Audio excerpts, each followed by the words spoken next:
You are listening to The Underground Subway with host David Alston, a podcast dedicated to giving you the strategies to live a free and better life. Here is David Alston. Hi, I'm David Alston, host of The Underground Subway. Welcome to The Underground Subway podcast. Thank you for joining us. Thank you for taking time out of your busy schedule to sit and to hear some strategies or things that we need to do to live a better life. That is the purpose of this podcast. It is to piggyback off of the great Harriet Tubman, who was leader of the Underground Railroad as she led so many to freedom. We are leading the Underground Subway as we are leading so many to freedom with concepts, ideas, and experiences, things that we do and we can do to help you, myself, and everyone around us, everyone in our lives to live a free life. Freedom meaning that ability to think, act, and function without limitations. Well, I have a special guest for this podcast. My special guest is Mr. Jimmy Clare. And Jimmy's a very unique individual that is going to go over some things with us to help us to live a freer life. I believe that we don't just need to be free emotionally. I believe we need to be free physically from the restraints, and sometimes that freedom physically can be tied into emotional struggles as well. Jimmy Clare, he is a motivational speaker. He is an autism advocate. He is an author, and he is founder of what is called Crazy. He's the founder of Crazy Fitness Guy. And we're going to talk to him about that, about Crazy Fitness Guy and some things that he has experienced in life that can help us become better individuals. So join me in welcoming to the Underground Subway, Jimmy Clare. Jimmy, thank you so much for joining us. Thanks for having me. Well, let's get right into it. Jimmy, what is this Crazy Fitness Guy? What is that? Well, it's a healthy living website that promotes healthy living to my autistic eyes. And it's basically the bottom line is it's supposed to help motivate people to live healthier lifestyles, whether you're on the autism spectrum or off the autism spectrum. Mm-hmm. Okay. What are some of the challenges of living a healthy lifestyle, whether you're on the spectrum or off? Well, a lot of people follow those trending diets that don't work. And the reason why I say that they don't work is I'm not an expert in fitness, but I read a lot about fitness, and a lot of the things that in the industry it tells you that these diets don't teach you on how to live, how to keep those calories off. And if you can't keep the calories off, you're just going to gain the weight right back where you started from. So I believe in a balanced lifestyle. You can still have a cheat meal once in a blue moon or once a week if you need one, but then you got to go back right on schedule. You can't just, oh yeah, I can have a whole day of cheat meals. Right. It doesn't work that way, unfortunately.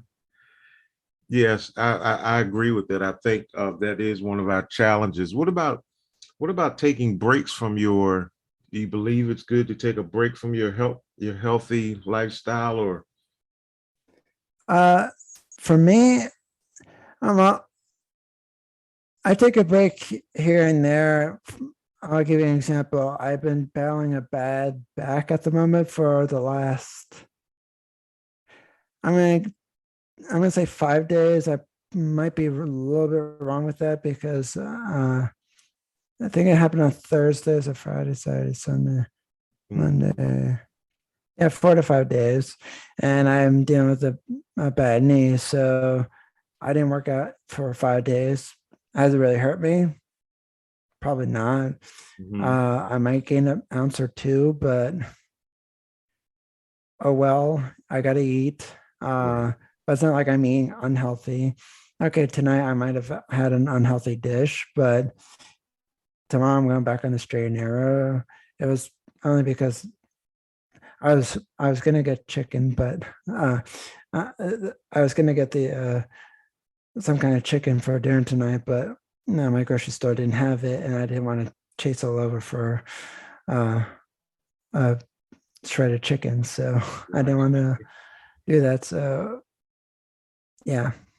Well, Jimmy, I recently up until last year, I worked about over 20 years. I worked in the educational field as an educator, as behavior um, support specialist, and I've worked for 20 years with children with disabilities, and uh, I've experienced and seen a lot of growth with children with disabilities, ranging from behavior issues to autism, to being educationally, not able to really, quote unquote, keep up. And so we work with them to get them up and everything. One of the things that I saw in education is that children and some adults always, I would say, look down on or mistreat students with disabilities. And one of the things that really happens is bullying with children with disabilities. Have you ever experienced that? And if so, how did you deal with that? Uh, well, I was bullied from I'm third grade all the way up to 11th grade in high school, and I literally in my middle school years I had to. Well, it's first started to affect me every single day in middle school, where people were hitting the back of my neck, and I have spinal stenosis in my neck, so it makes it hard to move my neck up and either side to side and up and down. And then it also my and then it also came with name calling. I went to the assistant principal many times. I like to refer one of them as Mr. Wacko, because he believed that there was no bullying in the school whatsoever. And I was like, "Are you smoking weed?" Because I like to think that there's no bullying somewhere else too. But open your eyes, because it's literally right in front of him. Right. And of course, I didn't say any of that because I was one of those shy people back then, shy kids back then, who I could only talk to a select few grown-ups and only my group of friends in a circle. I mean, not literally in a circle, but my circle of friends. I can't speak English today. And so how I dealt with the bullies, I reported them to the principals. I reported to my 7th grade teacher. Though I didn't do it in a necessary with a way with in words. Mm-hmm. And like I'm gonna be honest, I acted out in ways that I probably shouldn't act it out. But I acted out, and I'm not gonna blame it all 100% on bullies. It was a mix of me, the administration, some of the administration's faults, and and the reason I'm passing the blame is because there was a lot of people who didn't look at the stuff that was going wrong, that was affecting everything around me, and some of them pointing fingers just at me, and like I'm the problem. When something's going on, there's something that's really pissing me off.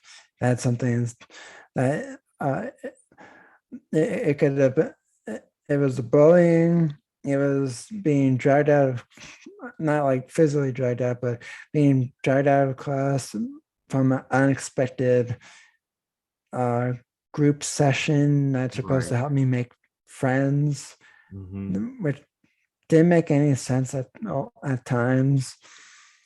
And so how I dealt with this, I dealt with the bullies. I lost weight with P90X, uh, which was the workout program that you do for 90 straight days. And then I lost 30 pounds, and stood the bullies up to I stood up to the bullies in math class because I didn't trust the security cameras in my school.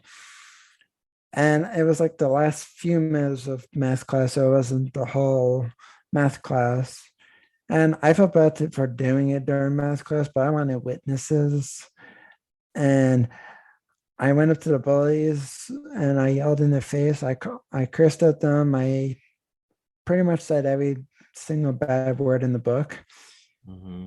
Uh, and I highly don't recommend doing that, but I was just fed up with all the years of being bullied. And because there was a lot of people who saw the bullying, but then there's the other people is like, it doesn't exist here. And like, what fantasy world are you living in? Mm-hmm. Did you have a good support group? Did you have someone to support you while you were going through this? There was a few people, my parents, my friends, my my seventh grade teacher, my sixth, seventh, and eighth grade guidance counselor, who was he was a he was one of the same. I mean, he covered me for that didn't sound right. He helped me through all 3 years of middle school. In high school, when I got bullied, I I only went to a assistant principal who knew what who who knew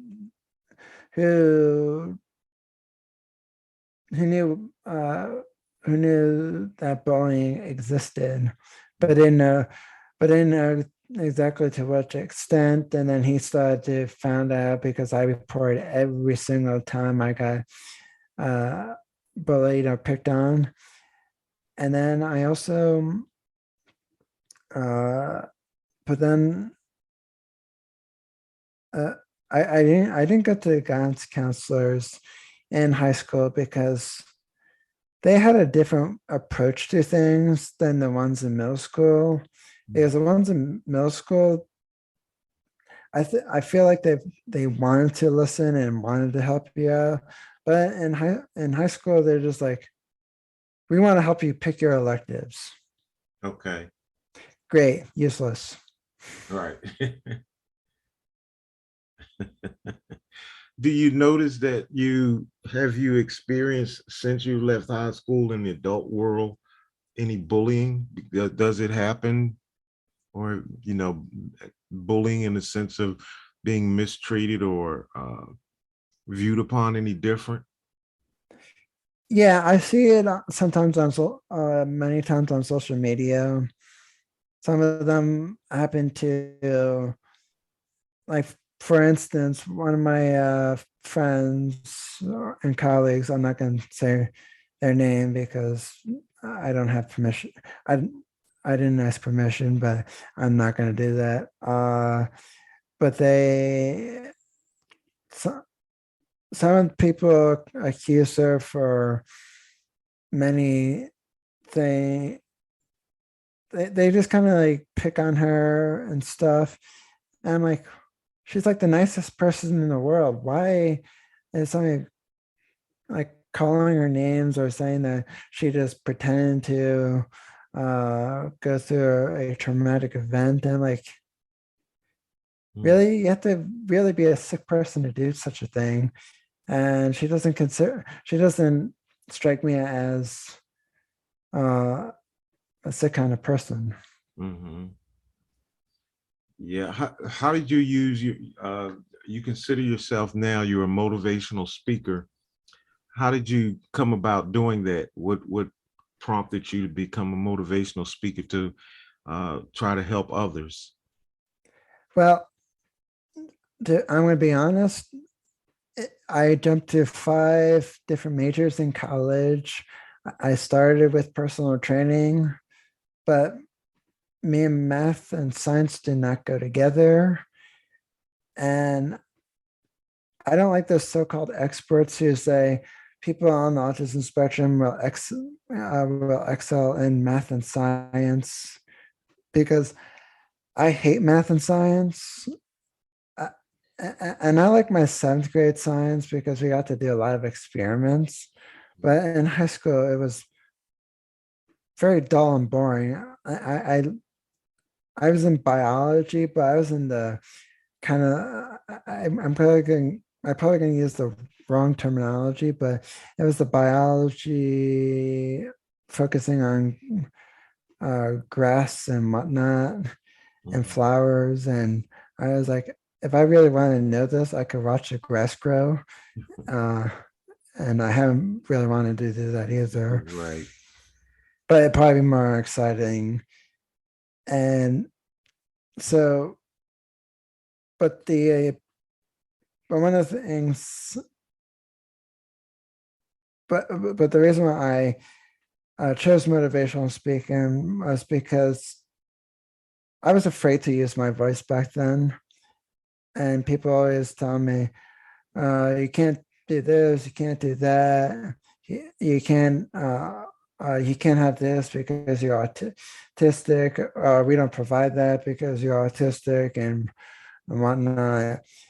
And I was like, all the I'm gonna all the crap I went through growing up, no one should have to go through Mhm. everything I had to go through to get certain services and certain this and that in school. Like I think there's one lady in my school who I like to refer as Corella Deville, because she looked exactly like her. Mhm. And I don't know what her job title was, but she literally fought me and my mom on every single topic. Not even, or I mean, not even topic, but every request from, and it was happened from elementary school to middle school to high school. I'm like, I don't know what your title is, but it sure is. It might as well be a pain in the butt, because she, she literally, if you politely ask the school, hey, can you do this for Jimmy? And she's like, nope. Did you even consider it? Nope. Is that all she can say? Yep. Wow.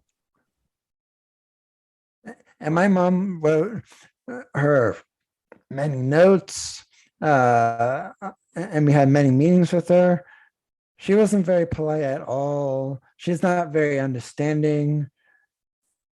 My mom always was afraid that every time I saw her, I was going to call her Corel DeVille to her face. I probably would be afraid too if I had it if I had a kid, but to do that. But I know, but I never called it to her face. But every time I saw her, I always just whispered to my mom, like, "This Corella." Wow. What do you see yourself? What do you see yourself in 5 or 10 years from now? Well, I like to see myself speaking on stages all over the world, and hopefully, and seeing myself speak all over the stage all over the world, speaking to millions and millions of people in one place, like maybe a football stadium, a baseball stadium, uh, selling out all over the world. And because I can, not to toot my own horn, but people have said to me, I have a very unique story. And they also told me I do have a very good sense of humor. Hmm. So what is your dream goal? What is it? What are you saying? This is my goal in life, or have you achieved or reached your goal already? Mm, Well, I'm gonna turn the table a little bit. I achieved the title of my goal, but I'm just getting started. Uh, I feel like I'm just getting started as a motivational speaker. I've only been doing it for 2 years, and an autism advocate with it. My business has been up and running for 5, but like I said, I started it going in as a personal trainer, but then I jumped around 5 different majors, which totally annoyed my parents.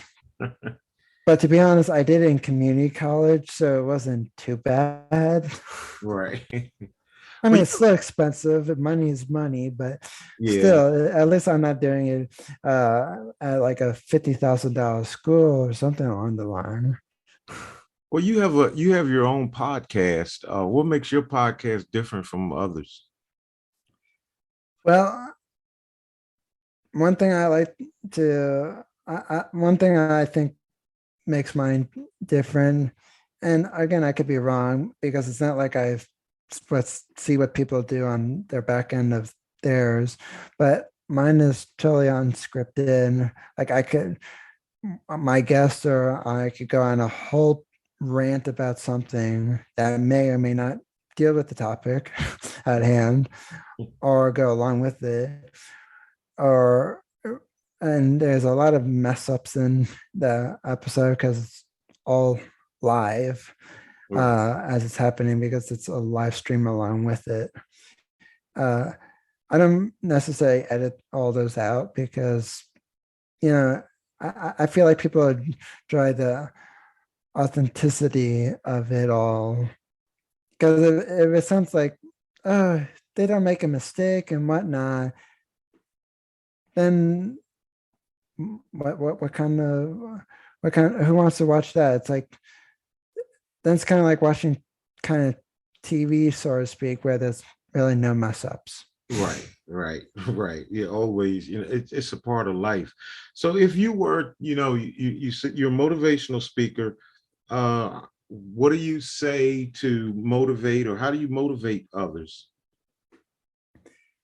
Well, how I like to motivate others is by saying, uh, don't let your autism diagnosis uh,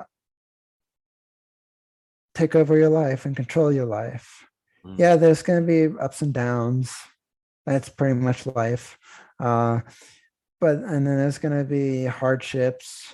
I went through 9-year surgeries. I've been told I was not going to read higher than a second grade level.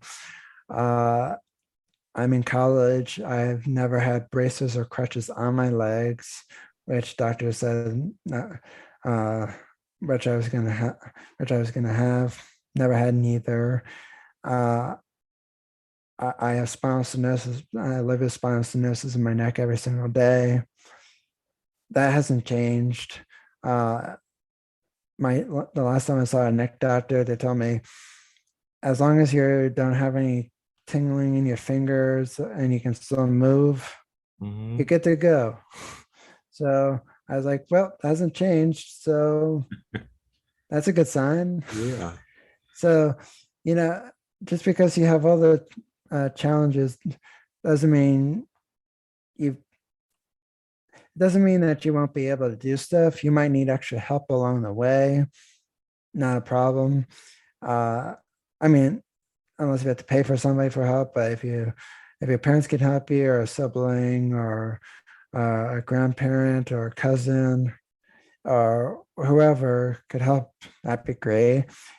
And those diagnoses, I don't remember exactly the full diagnosis. I mean, like the kind of test that they did, because I it was either third or fourth grade. I say third. My mom says fourth. I'm gonna say third. Uh, but I mean, but one thing I wish that the diagnosis that they do is like, okay, you might, it's great that you're going to diagnose people when they're, or, I mean, people when they're young, but then you should have a follow-up with them maybe in 5, 6, 10 years, and maybe ask them and retest them, not as like, oh, retesting them like did they did uh did they grow out of autism? No, they're going to have it for the rest of their lives. But did they learn those skills that they didn't know in third grade? I didn't know how to cook when I was in third grade. Did you know how to cook when you were in third grade? Because I know, sure, I Sure didn't know didn't. how to cook. But some of the tests were kind of dumb. I mean, a little bit, because it's like, well, do you know how to tie your shoes? Well, no one taught me yet. I don't know how to tie my shoes. I mean, I do now, but back then I was like, okay, my motor skills are not that great yet, but let me develop them and then I'll see if I can tie my shoes or not. But it's like, oh, well, Jimmy is not going to be able to do A, B, C, D. And this is a whole long list of what I won't be able to do. I was like, you're going to go off by all that data? Great. Yeah. Yeah. Come back to me in 10 years. Let me see if I can prove you wrong. Yeah, I'm sure you can cook and tie your shoes now. Yeah. One last question, Jimmy, before we have to go. You're a very, very famous person. I've been reading about, your website and the things that you're doing. In the few minutes we have left, I know you're a famous person. You're well known, and you're a wonderful interview. You just have a wonderful voice and way you. Who give me the name of one famous person that you would like to meet? Ooh, that's hard. Can I do two? Sure, sure. I'll give you two. Uh, the first one I would like to meet was Lewis Howes. He's he's the podcaster at the School of Greatness podcast. It's like the top 100 plus podcasts in the world. Okay. And the other one, and this might sound corny, but my other one would be Miranda Cosgrove, because she just seems such a nice actress, and I'm a big fan of iCarly, and it was kind of like my go-to show. Well, it was my go-to show when I was getting bullied a lot, Mm-hmm. and it always helped me to just joke about. I mean, just kind of like laugh when I needed a laugh, Okay. and I mean, it just was totally well written, and it just perfectly timed, and everything. All the jokes were perfectly timed and everything. Mm-hmm. And the cast just looked like they always have fun on set and everything. And so I would like to meet her one day. Okay. Great. Now this isn't a question because it may be in left field, and we only have a couple minutes left. But I just started. This has nothing to do with our interview, but I just started watching some movies, and I'm just curious if you are into the Marvel movies. Oh, I like the Marvel movies. Okay, I just started I sat down and I just binged watched all of them. And it was just I never knew how the characters came into existence, but I tell my friends, and they use that word that you just used. They said, man, you're just corny, you just Well, yeah, it's funny. I've done some of the, you know, I've seen a lot of Marvel movies, but if you ask me which order they go into, I couldn't really tell you, yeah, because I had to there are Google just it. so many. Yeah, I had to Google it. I think it starts with Captain America. Yeah, I think you're right. But I don't think I saw that one, or maybe I did, but it's been a long time ago. And because like I saw the like the one right before, I think, the pandemic, or a little bit before the pandemic, and I was like, okay, this is really weird. I just because it was just like that part of the story was over, and I'm like, Mhm. what's next? Yeah, yeah. It's kind of like with Star Wars. It was Right. like, Yeah. what can you do after this? And it's like, Right. I was like, I hope it does well, because you kind of just left everything like that. So it's like, can you top yourselves? Yeah. Well, my friend, I want to thank you for joining us. Thank you for coming on and sharing your heart with us. And it really means a lot to me. And hopefully we can do this again in the future. Absolutely. Thank you for having me. Okay. Want to thank Jimmy Clare for joining us.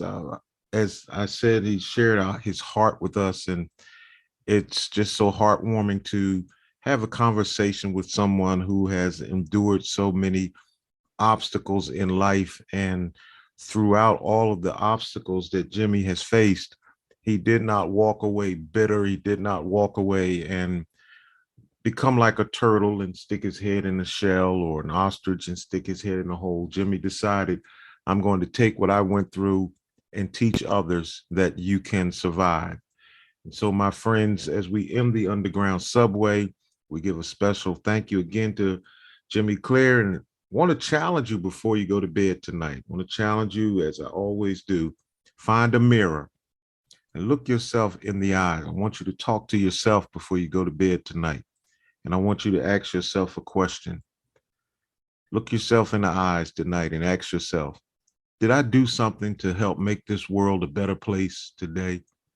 Or did I just waste another day? We don't have time to waste. We need to get better, and we need to make the world a better place. We'll see you next time on the Underground Subway.